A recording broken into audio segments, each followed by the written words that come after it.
할렐루야. 아멘. 핑계인가 믿음인가의 제목으로 함께 말씀을 나누며 은혜를 누리도록 하겠습니다. 오늘 본문이 좀 길지요?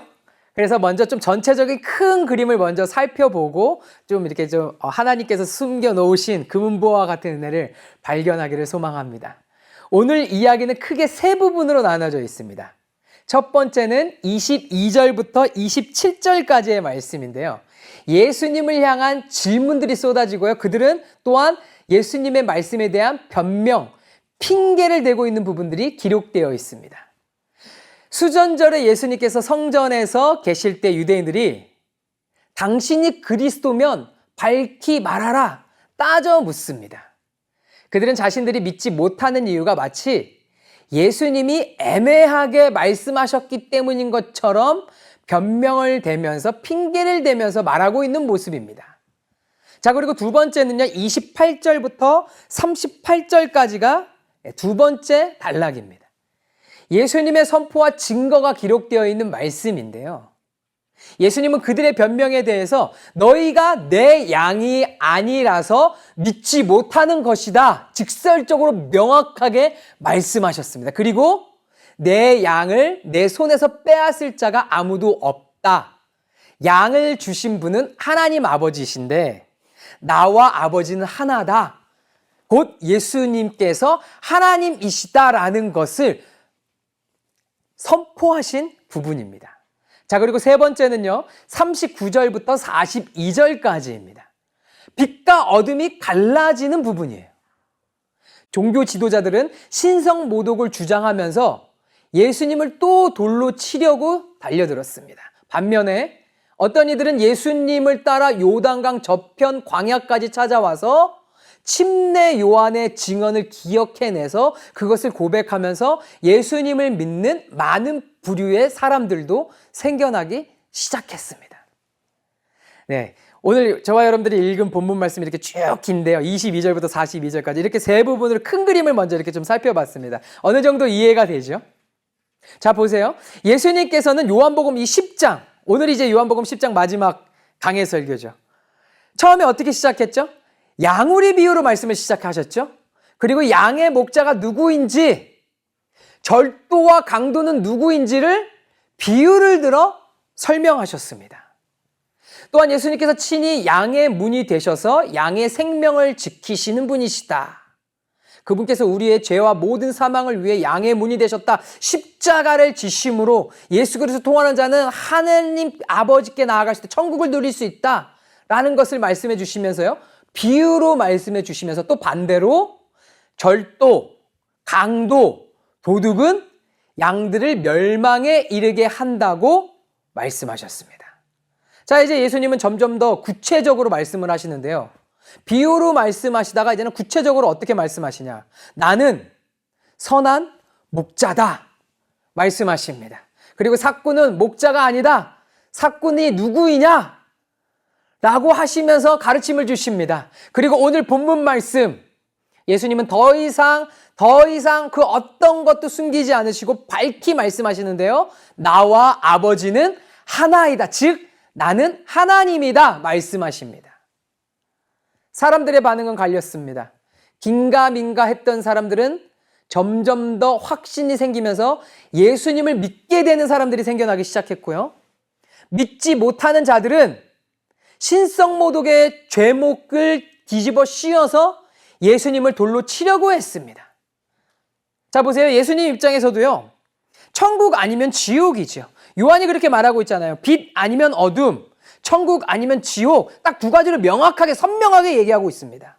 예수님 입장에서도 이렇게 얘기하는데 우리가 예수님 입장에서 예수님 믿으세요 천국 갑니다 이렇게 얘기하잖아요. 그런데 세상 입장에서도 보면요, 반대로 정반대로 세상 입장에서 봐도요, 세상도 둘 중에 하나를 선택하지 않으면 가만히 있지 않습니다. 종교 지도자들도 누군가가 중간 입장을 취한다면 어떻게 반응했을까요? 얘는 예수를 인정하는구나. 너 신성모독에 가담하는 신성모독 동조범으로 몰아서 출교시키는 처벌을 내렸을 것입니다. 어둠이 무서워서 그 권력 앞에 굴복하는 자들은 더 깊은 어둠에 거하게 될 것이고요. 예수님의 빛 앞에 믿음으로 반응해서 순종함으로 나아오는 자들은, 빛이 좋고 진리를 사랑하고 예수님을 믿는 자들은, 존귀한 그 이름을 믿는 자들은 이 땅에서 잠깐 그 어둠으로 인해서 고통을 당하고 고난을 받고 그 험난한 길들을 통과한다 할지라도 무엇이 준비되어 있느냐? 영원한 하늘의 영광이 준비되어 있는 승리의 면류관, 의의 면류관을 받게 된다라는 말씀입니다. 왜냐? 우리 예수님은 저와 여러분의 선한 목자이시기 때문입니다. 양은 목자의 음성을 듣기 때문입니다. 저와 여러분들 다 예수님을 구주로 영접한 하나님의 양들이십니다. 이제 우리가 이 말씀을 통해 취해야 될 것, 점점 더 깊이 선명하게 더 가까이 더 명확하게 새겨주는 하나님의 음성을 가지고 믿음으로 순종으로 더 밝은 빛으로 더 환한 하나님의 영광이 있는 곳으로, 비록 세상에 잠깐 우리를 고통 주고 고난을 주고 핍박하고 어떠한 갈림길 가운데 우리의 믿음을 재어본다 할지라도 우리는 성령의 손을 붙들고 나아가면 승리의 길 가운데 주님과 함께 자유함을 누리며 기쁨을 누리며 살아가게 될 줄 믿습니다. 아멘. 오늘 말씀, 세상의 수많은 변명과 의심, 저주와 비난 속에서 우리가 믿는 바 예수 그리스도를 굳게 붙들고 세상의 편가르기와 타협과 핑계 앞에서도 오직 성령을 의지하여 하나님께 속한 양이 누리는 마땅한 축복을 누리는 저와 여러분들 되기를 간절히 소망합니다. 세상 사람들은 말합니다. 기독교가 편가르기 한다. 천국 아니면 지옥이라 그러면서 편가르기 한다. 너무 야박하다. 너네만 천국 가냐? 아니요. 반대로 얘기하면요. 세상이 지금 편가르기 하고 있는 거예요. 어떻게? 다 같이 지옥 가게 만들려고 편가르기 하는 거예요. 하나님 품에서 떨어뜨려 놓으려고, 하나님의 양들을 떨어뜨려 놓으려고 자신의 편으로, 지옥의 편으로, 마귀의 자녀들, 마귀의 자식들의 품으로 지금 편가르기 하고 있는 것을 우리는 깨달아 분별해야 됩니다. 하나님의 양은 선한 목자 대신 예수님의 음성을 듣습니다. 아멘. 아멘. 자, 이제 본문으로 한번 들어가 볼까요? 유대인들이 뭐라고 말하고 있죠? 당신이 그리스도면 밝히 말하라. 윽박을 지를 때 예수님께서는요, 뭐라고 말씀하셨죠? 이미 내가 너희에게 다 말했어. 하지만 너희가 믿지 않은 것이야. 예수님이 말씀하셨는데 그들이 믿지 않은 것입니다. 예수님은 말로만 하신 것도 아니셨어요. 예수님께서는 삶으로 보여주셨고 기적을 통해 나타내 보여주셨습니다. 어떤 기적을 보여주셨죠? 요한복음 첫 번째 기적. 여러분들 생각나시나요? 강해설교? 물이 포도주로 변한 가나 혼인잔치의 기적. 그리고 베데스다 연못에서 38년 된 병자가 고침을 받은 사건. 오병이어로 몇 명을 먹이셨죠? 기록된 바 남자 숫자만 5,000명 이상을 먹이신 일. 그리고 날 때부터 맹인된 사람의 눈을 뜨게 한 새창조의 역사, 기적. 이 모든 일이 예수님이 누구이신지를 증언하고 증명하고 있습니다. 그런데 그들은 이 분명한 증거를 보고도 믿지 못했어요. 아니요, 정확하게 말하면 믿지 않았습니다. 여러분, 이것이 바로 인간의 첫 번째 죄성, 핑계입니다. 핑계. 아담은 선악과를 먹고 어떻게 했죠? 창세기 3장 12절에 하나님이 주신 저 여자가 줘서 먹었습니다. 뭐 한 거예요? 핑계 댔잖아요. 그런데 여러분들 이 말 속에는요, 아담의 지능적으로 아주 하나님을 탁한 것을 볼 수 있어요. 저 여자 때문이에요가 아니라 그 앞에 뭐가 붙인 거예요? 하나님이 주신 저 여자 때문이에요. 핑계를 뱀의 유혹을 넘어서서요, 하와를 넘어서서요, 지금 누구에게로 이 핑계와 이 모든 죄의 이유를 지적하고 있는 것이죠? 내가 이렇게 된 거는 하나님께도 책임이 있잖아요. 왜? 저 여자를 누가 주셨기 때문에? 하나님이 주셨기 때문에. 거창한 핑계를 대면서 죄를 뭐 하고 있는 겁니까? 합리화하고 있는 모습을 볼 수 있다는 거예요. 세상에서 여러분들 말싸움에서 이기려면 어떻게 해야 되죠? 어떤 작전을 펼쳐야 됩니까? 결정적으로 충격을 주는 한 방을 날려서 상대를 완전히 굴복시키는 작전을 펼쳐야 이길 수 있다라고 사람들은 말합니다. 더 세게 욕하고 더 세게 인신공격과 모욕을 주면서 더 난리를 치고 소리도 치고 난리법석을 부려서 상대를 굴복시키려고 하는 것이 인간의 죄된 모습이다라는 거예요. 자, 오늘 본문의 유대인들의 모습, 종교 지도자들의 모습. 지금 우리가 못 믿는 것, 너가 진짜 하나님이면 우리의 이 생각과 마음까지도 믿게 했어야지. 당신이 지금 애매하게 말해서 우리가 못 믿는 것이다 라고 하면서 윽박을 지르면서 억지를 부리면서 예수님을 어떻게 해야 되는지 이제는 논리와 다른 것으로 안 되니까 대중들을 선동해서 이겨먹으려고 지금 예수님한테 공격하고 있는 겁니다. 예수님께 모든 책임을 전가시키면서 핑계를 대고 있는 거예요. 오늘날도 사람들은 말합니다. 하나님이 살아계신 증거를 보여주시면 내가 믿겠습니다. 하나님이 진짜 있다면 내 눈앞에 딱 나타나서 믿도록 하면 되는데 그렇지 못한 것 보니까 하나님은 없네요. 나는 하나님 안 믿을 거예요 라고 말하잖아요. 여러분들 핑계로 성공한 사람은 김건모밖에 없습니다. 네, 여러분들 핑계 노래 다 아시죠? 근데 그 핑계 노래 가사에 이런 가사가 있어요. 내게 그런 핑계 대지 마. 입장 바꿔 생각을 해봐. 내가 지금 너라면 넌 웃을 수 있니? 제가 이거를 굳이 이 가사까지 말씀드리는 거는 입장을 바꿔 생각해보고 예의를 갖추고 상식적으로 따지고 생각해서 상황 논리를 이해해보자라는 거죠. 그런데 말이 안 되지만요. 이해하는 차원에서 우리도 한번 입장을 바꿔놓고 한번 생각을 해보기 원합니다. 입장을 바꿔놓고. 저기 내가 만든 피조물이 있는데 예? 감히 나한테 이리로 오라 저리로 가라 하면서 자신을 만든 주인한테 이래라 저래라 증명해라 그것도 따지듯이 말한다고 생각해 보세요. 어떻겠습니까? 괘씸하겠죠. 당연히 마땅히 피조물인 인간이 하나님 앞에 가서 하나님의 인정을 받아야 하는 것이 피조물인 인간의 당연한 모습인데 지금 인간이 하나님한테 어떻게 하라는 거예요? 내 눈앞에 나타내 보세요. 그러면 내가 인정해 줄게요. 반대가 된 것이잖아요. 그렇지요. 더 쉽게 표현하면 비유하면 회사에서 일을 하는데 직원이 사장한테 일로 와서 나한테 일 시키세요. 일 다 시켰으면 저리 가서 잠깐 쉬고 계세요. 나 일 다 했으니까 여기 와서 사인하세요. 여러분들 말이 되나요? 말이 안 되죠.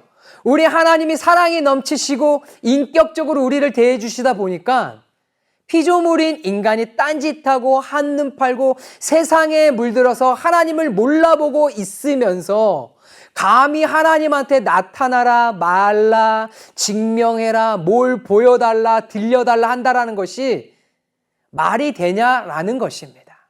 지금 핑계대고 있는 거예요. 변명되고 있는 겁니다. 지금 이런 상황이라면 보여주고 싶어도 괘씸해서 안 보여주는 게 인간적인 마음입니다. 그렇죠? 하나님은 자신을 나에게 충분히 보여주셨는가를 물을 게 아니라 나는 나를 하나님 앞에서 하나님께 충분히 나를 보여드렸는가를 생각해 봐야 합니다.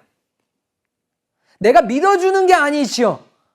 근데 사람들은 반대로 생각하는 거예요. 내가 하나님을 믿어줄게. 교회 나가줄게. 하나님 찾아드릴게요. 하나님께 예배 드려줄게요 라고 말하는데 아니요. 그렇지 않다라는 겁니다.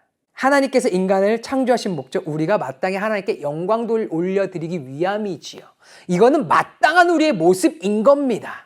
예수님이 이미 다 말씀하셨는데도 못 알아들은 그들이었어요. 마찬가지로 모든 인간들에게 이미 주님께서 나타내 보여주셨습니다. 하나님 그 어느 누구도 핑계댈 수 없을 정도로 창세로부터 하나님의 영원하신 능력과 신성을 만물에 분명히 보여 알려주셨습니다. 로마서 1장 20절 말씀. 그 누가 닥달하지 않아도 하나님은 이미 우주의 크기, 생명의 정교함, 인간의 도덕률과 양심 등등등을 통해서 자신을 이미 충분히 핑계할 수 없을 만큼 모든 인간에게 드러내셨다라는 거예요. 그런데 왜 사람들은 더 계속 그 이상의 기적이나 신비한 체험들을 하나님께 요구하는 것일까요? 믿지도 않으면서. 그것은 하나님을 이미 믿지 않기로 정해놓은 인간의 완악함 때문입니다. 하나님을 믿지 않는 것, 마치 비이성적이고 논리적 결함 때문이라고 말은 하지만요. 실제로는 그들은 이미 믿지 않겠다는 결론을 내려놓고 절대적으로 나는 하나님이 없다라는 것을 굳건히 그것을 믿고 살아가는 마음 때문에 그것에 맞춰서 자신의 온갖 논리를 이용하고 있는 것이에요. 생각해 보세요.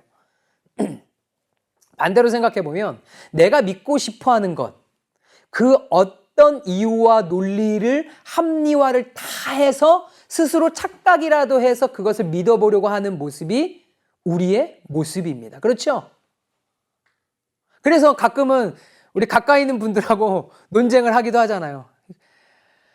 막 다 짜 맞추잖아요. 그거 당신의 상상력 아니야? 네? 혼자 그렇게 생각하는 거 아니야? 그렇게 하고 싶은 거예요, 나는. 내가 그렇게 하고 싶은 대로 내가 생각하고 계속 생각하다 보니까 그게 맞는 것 같고 합리화되는 것 같고 그게 진리인 것처럼 흘러가는다라는 거죠. 이 모습이 바로 오늘 이 말씀의 유대인들의 모습과 같은 겁니다. 유대인들이 딱 이 모습이에요. 그들이 증거가 부족했습니까?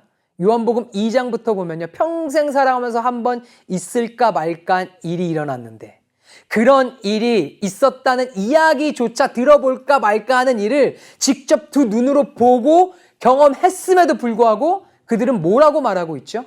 당신이 그리스도이면 밝히 말하라. 도대체 뭘 더 말하라는 거예요? 그렇죠? 이것은 증거의 문제가 아닙니다. 증거의 문제가 아니에요. 즉 문제는 우리 주님께 있는 것이 아니다. 문제는 우리에게 있는 것이다. 믿지 못하는 인간에게 있는 것이다. 하나님은 이미 인류의 역사에서 가장 결정적인 증거 예수 그리스도를 이 땅 가운데 보내셨습니다. 하물며 인문학 학자들까지도 고고학 학자들까지도 뭐 좀 공부 좀 했다는 학자들조차 역사자들까지 예수님이 이 땅 가운데 살아 계셨다라는 걸 부정하는 사람은 없습니다. 그리고 그분이 행하신 기적은 충분하고도 넘치는 증거들이에요. 그리고 친절하게 여기 성경 말씀에 각 나라 언어로, 영어로, 한국어로 친절히 하나님께서 저와 여러분을 위해 기록해 놓으셨습니다. 그런데도 불구하고 믿지 못하는 이유, 26절 말씀. 너희가 내 양이 아니므로 믿지 아니하는도다. 그들이 믿지 못하는 것은 증거가 부족해서가 아닙니다. 예수님의 말씀이 모호해서도 아닙니다. 그들의 영적 소속이 잘못되었기 때문이에요. 그들은 이미 사탄이라는 다른 주인을 섬기고 있었기 때문에 아무리 확실한 증거를 주어도 믿지 않은 것입니다. 요한복음 8장 44절 말씀. 너희는 너희 아비 마귀에게서 났으니 너희 아비의 욕심대로 너희도 행하고자 하느니라. 그들의 소속이 어디라고요? 마귀. 47절. 하나님께 속한 자는 하나님의 말씀을 듣나니 너희가 듣지 아니하면 하나님께 속하지 아니하였음이라. 그리고 오늘 본문의 26절 말씀. 너희가 내 양이 아니므로 믿지 아니하는도다. 문제는 하나님께 있는 것이 아니라 당사자에게 있는 것입니다.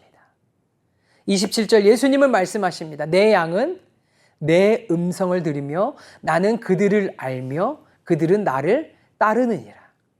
참된 양은 목자의 음성을 압니다. 그리고 그 음성을 따라 행합니다. 우리는 더 이상 하나님 앞에서 변명하고 핑계할 수 없습니다.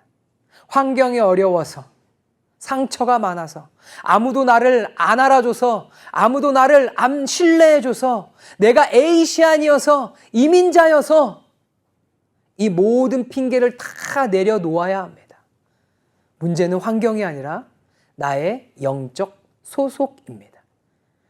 내가 오늘 누구의 음성을 듣고 누구를 따르느냐가 나의 정체성입니다.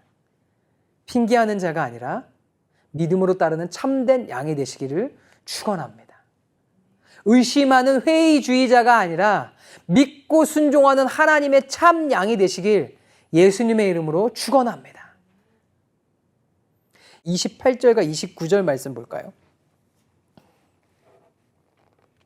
내가 그들에게 영생을 주노니 영원히 멸망하지 아니할 것이요 또 그들을 내 손에서 빼앗을 자가 없느니라. 그들을 주신 내 아버지는 만물보다 크심에 아무도 아버지 손에서 빼앗을 수 없느니라. 아멘. 선한 목자이신 예수님께 속한 양들은 절대 안전합니다. 구원은 예수님의 손 안에 있습니다. 그리고 동시에 하나님의 손 안에 있습니다. 사탄이 와도, 이리가 와도, 그 어떤 세상의 권세자도, 심지어 나 자신의 연약함조차도 이중으로 삼중으로 하나님의 사랑으로 그리스도의 보혈로 성령 하나님의 도우심으로 감싸인 이 구원의 손에서 우리를 빼앗을 자가 없느니라. 하늘의 천사도 그 어떤 것도 권세자들도 우리를 하나님의 사랑에서 빼앗을 자가 없다라고 예수님이 직접 이 말씀에서 하고 계신 거예요. 그리고 사도 바울이 다시 명확하게 로마서에서 8장에서 고백하고 있잖아요. 우리는 짧은 이성으로 이들과 같이 다 본 것도 아니고 경험한 것도 아닌데 우리는 예수님과 하나님이 한 분이신 삼위일체 하나님을 믿고 있습니다. 전적인 하나님의 은혜, 나를 구원하시기 위한 하나님의 놀라운 기적입니다. 유대인들도 이 말씀을 너무나 정확히 알아들었죠. 그래서 그들이 어떻게 반응했습니까? 돌을 들어서 예수님을 치려했습니다. 믿은 것이 아니라 예수님을 돌로 치려고 했다라는 거예요. 33절부터 36절까지의 말씀을 한번 볼까요? 선한 일로 말미암아 우리가 너를 돌로 치려는 것이 아니라 예수님한테 하는 거예요. 신성 모독 때문에 우리가 너를 돌로 치려고 하는 거다. 네가 사람이 되어서 자칭 하나님이라고 말하고 있지 않느냐? 예수님께서 34절 말씀에서 하셨죠. 예수께서 이르시되 너희 율법에 기록된 바 내가 너희를 신이라 하였노라 하지 아니하였느냐. 35절 성경은 패하지 못하나니 하나님의 말씀을 받은 사람들을 신이라 하셨거늘. 이 말씀이 무슨 말씀이냐면요, 성경도 패하지 못했는데 하나님의 말씀을 받은 너희 재판관들도 신들이라 불렀거늘 하물며 아버지께서 거룩하게 구별해서 세상에 보내신 자 바로 나는 하나님의 아들이다 하는 것으로 너희가 어찌 나를 신성모독하느냐라고 말씀하고 계신다라는 거예요. 시편 82편 6절에서 하나님은 불의한 인간 통치자들을 신이라 불러주셨습니다. 불의해도 권위를 잠시 맡은 것 때문에 인간 통치자들을 잠시 신이라 불러주셨다라는 거예요. 그런데 진정한 통치자, 만물의 권위자, 본질적으로 하나님의 권위를 지닌 참 생명과 권세를 가진 예수님을 하나님께서 친히 이 땅에 보내셨는데 이분을 너희가 어찌 신성모독했다라고 할 수 있느냐라고 말씀하고 있는 부분입니다. 그렇다면 유대인들이 이렇게까지 격렬하게 예수님을 거부한 이유, 바로 예수님의 신적 권위가 자신들의 인간 중심, 내가 왕이 되고 내가 하나님이 되어야 하는 완악함을 위협했기 때문이에요. 진짜가 나타났기 때문에 진짜를 제거하려고 한 거예요. 그들은 스스로 하나님의 자리에 앉아 있었습니다. 순종, 순복이란 건 없었습니다. 자신들만이 만들어 놓은 계급체계, 이념체계 안에서 모든 것은 자신들의 컨트롤 안에서 자신들 중심으로 자신들의 편안하게 살아갈 수 있는 시스템을 만들어 놓고 그것들이 흘러가고 있었다라는 거예요. 자신들이 하나님이 되어서 자신들의 기득권과 만족으로 잘 돌아가고 있는 자신들만의 나라에 진짜 하나님이 눈앞에 나타나신 겁니다. 세상은 말합니다. 너가 하나님이야. 너가 생각하는 대로 하면 이 세상은 너를 중심으로 다 흘러가게 돼 있어. 철학자 니체는 말했죠. 신은 죽었다. 인간이 신이 되어서 스스로의 가치를 창조해야 된다. 뉴에이지 사상은 뭐라고 말합니까? 우주는 네 의지에 따라서 움직여. 너 자신이 현실을 그냥 창조해 나가면서 나아가면 돼. 살면 돼. 심리학자들은 얘기하죠. 너 자신을 믿으면 무엇이든지 가능해. 너가 하는 대로 하늘도 도와줄 거야. 네 마음에 따라 살아. 여러분들 얼핏 들으면 맞는 말 같잖아요. 힘을 주고 응원해주는 말 같잖아요. 그런데요, 다 강도요, 절도요, 도둑질하는 거짓 사꾼들의 소리입니다. 지옥 가는 소리들이에요. 이런 말들은 절대 권위, 하나님의 말씀을 어떻게든지 부정하고 지우기 위해서 지금 뭐 하고 있는 거예요? 인간 중심적 사고, 자기 신격화, 절대적 권위, 인간에게 두는 모든 사상을 내세우는 거짓 소리입니다. 그러니까 하나님이 정해주신 것을 어떻게든지 파괴하려고 하는 거예요. 철학, 다 해체해라. 가족은 남자와 여자가 만나서 가족을 이루는 거야. 그걸 누가 정한 거야? 성경이 말씀했잖아요. 그걸 왜 성경이 뭐 증명할 수 있어? 아니야. 너가 왕이고 너가 신이잖아. 그러면 가족이라는 것도 남자 여자 아니어도 돼. 남자가 만나도 가족이 될 수 있어. 이거 지금 누가 얘기하는 거야? 사실 다 해체해. 기존에 정해졌던 성경적 가르침 진리 다 해체해. 해체주의자들. 이게 어디에서 나온 겁니까? 인간 중심적 사고, 철학적 사고에서 나오고 있는 거예요. 누가 왕이기 때문에, 누가 중심이기 때문에, 인간이 왕이고 인간이 중심이기 때문에. 이 거짓 소리는 아담과 하와를 무너뜨리는 뱀의 혀에서 시작한 소리입니다.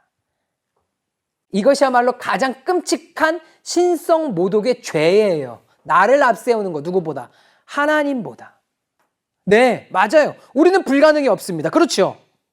그런데 여기까지 말하면 인본주의 철학이에요. 그러나 우리는 뭐라고 얘기합니까? 그리스도 예수 안에 있는 자에게는 능치 못함이 없느니라.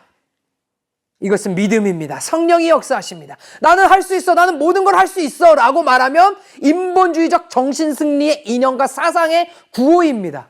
그러나 우리는 내게 능력 주시는 자 안에서, 성령 하나님 안에서 나는 모든 것을 할 수 있습니다. 주님 도와주세요. 이 고백은 나를 부인하고 내 안에 살아계신 예수님의 능력으로 성령의 인도함 가운데 오직 하나님 아버지께서 가능하게 해주신다라는 고백이 되는 것입니다. 비슷한 것 같죠? 시작과 끝이 다릅니다. 말장난 같지만요, 천국과 지옥으로 나누게 하는 삶의 방식과 가치관이 반영된 정체성이 확연히 다른 매우 중요한 메시지라는 거예요. 인간이 이 땅에서 신인 것처럼 보이지만요, 예수님 없으면요, 지옥입니다. 그들은 지옥도 없다라고 얘기하죠. 제 힘으로 제 생명을 구원할 능력도 없습니다. 예수님을 고백하지 않고서는 하나님을 볼 수가 없어요. 예수님의 말씀은 진리자 생명입니다. 진정한 자유를 누리는 삶은 성령의 생명의 법의 울타리 안에서 살아가는 것이 진정한 자유를 누리는 삶이라는 겁니다. 우리 안에서 살아갈 때 우리는 철저히 예수 그리스도 권위 안에 철저히 순복하고 인도함을 받으며 살아가야 안전하고 건강하고 진정한 자유를 경험하는 삶을 살게 되는 것입니다. 인간이 이 땅에서 신인 것처럼 보이지만요, 예수님 없으면 다 지옥, 처절한 파괴, 파멸, 고통, 중독, 결코 끝이 평안함이 없다라는 거예요. 결국 예수님을 신성모독죄로 묻어버리려고 했던 그들, 회개를 선택한 것이 아니라 예수님을 쳐 죽이기 위해 돌을 집어들었던 그들과 같은 모습으로 살아가게 된다라는 겁니다. 완악한 마귀에게 속한 자들의 반응이었습니다. 우리는 어떻습니까? 내 모습을 돌아보기 원합니다. 매 순간마다. 그럼에도 불구하고 우리는 하나님의 양이잖아요. 그럼에도 불구하고 더 예수님 중심으로 우리가 나아가고 있는가? 아니면 때에 따라 내 중심으로 세상 가치관도 어쩔 때는 가끔 끌어다가 쓰고 이렇게 살아가고 있지 않은가? 우리는 하나님께 속한 하나님의 존귀함을 받은 양입니다.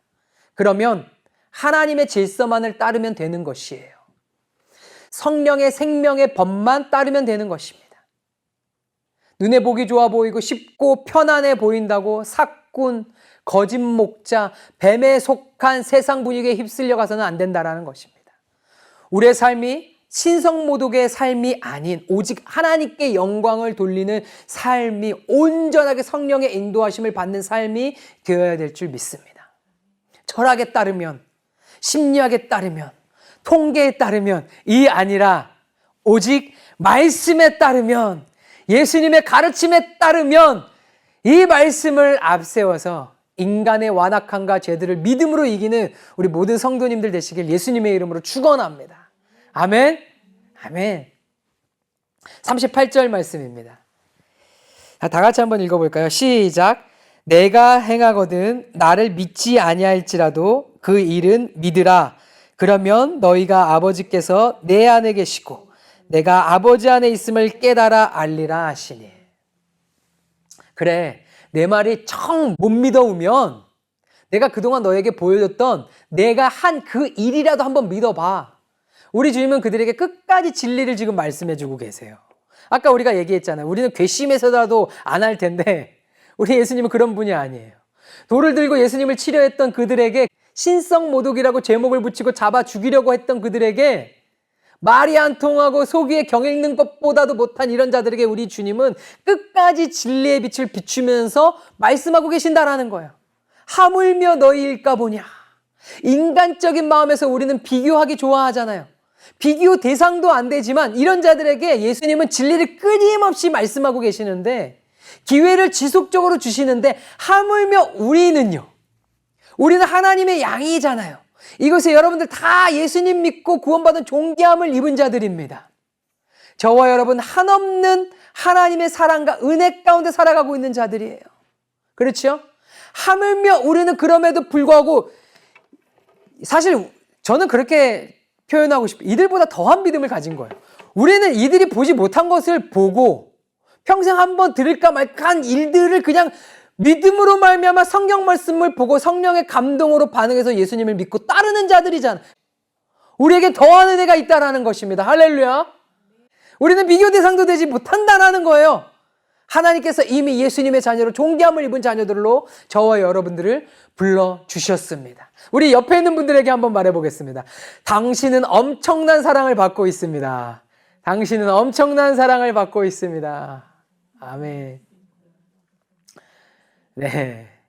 우리는 듣고 돌이키고 회개하고 다시 거룩함으로 나아가는 성령의 인도하심을 받고 살아가는 자들입니다. 핑계대고 다투고 하나님을 상대로 이겨먹으려고 한다면 퇴보만 있을 뿐이에요. 성령 안에서 변화받기를 힘쓰고 주님 품으로 들어가면 들어갈수록 끝없는 사랑을 경험하게 되고요. 그 감격에 우리가 그래서 하나님 앞에 고백하게 되는 거잖아요. 모든 것이 주님의 은혜입니다. 전적인 주님의 사랑입니다. 나의 힘으로는 할 수 없습니다. 주님께서 하신 것입니다. 39절의 마지막 그들의 반응이 나오는데요. 그들이 다시 예수님을 잡고자 하였으나 끝까지 폭력적으로 나오죠. 논리로도 안 되고 말로도 안 되니까 폭력으로 나아가는 겁니다. 이도저도 안 되면 사실 회개를 했었어야 됐죠. 주님 품으로 돌아왔었어야 됐죠. 믿져야 본전이라는 말처럼 한번 믿어라도 봤으면 됐을 텐데 그들은 마귀의 자녀답게 마귀의 방법으로 폭력을 택했습니다. 그렇죠? 그러나 아직 예수님의 때가 이르지 않았기 때문에 그들은 아무것도 할 수 없었습니다. 예수님은 그래서 다시 요단강 저편, 요한이 처음으로 침례 베풀던 곳으로 가셨습니다. 종교의 중심지, 성전이 있는 예루살렘에서 배척당하신 예수님, 복음이 처음 시작되었던 광야, 요단강 저편으로 가신 거예요. 이제 영적 공기가 바뀌었습니다. 광야의 사람들은 침례 요한의 증언을 기억했고요. 예수님을 믿었습니다. 어찌 보면 예수님이 이들을 위해 그렇게 기회를 베푸면서 진리를 말씀하신 것 아닌가라고 생각해 봅니다. 바리새인들은 자신들의 전통과 교만이라는 핑계 뒤에 숨어서 빛을 거부했지만 광야의 사람들은 말씀의 증언을 믿음으로 받아들였습니다. 예수님이 끝까지 긍휼한 마음을 가지고 이렇게 윽박지르면서 대들었던 사람들에게 계속 진리의 말씀을 선포하신 이유가 혹시 이런 자들도 듣고 주님 앞에 하나님의 양들이 돌아오게끔 하기 위해서 이렇게 하신 것이 아닌가, 주님의 큰 그림이 아니었나 생각해 볼 수 있다는 거예요. 여러분들 무엇이 이 차이를 만들었습니까? 무엇이 천국과 지옥의 차이, 생명과 죽음의 차이, 하나님의 양과 마귀 자녀의 차이를 만들었나요? 바로 성령의 역사입니다. 우리가 예수 중심의 삶을 살기로 결단할 때 내 힘으로는 불가능합니다.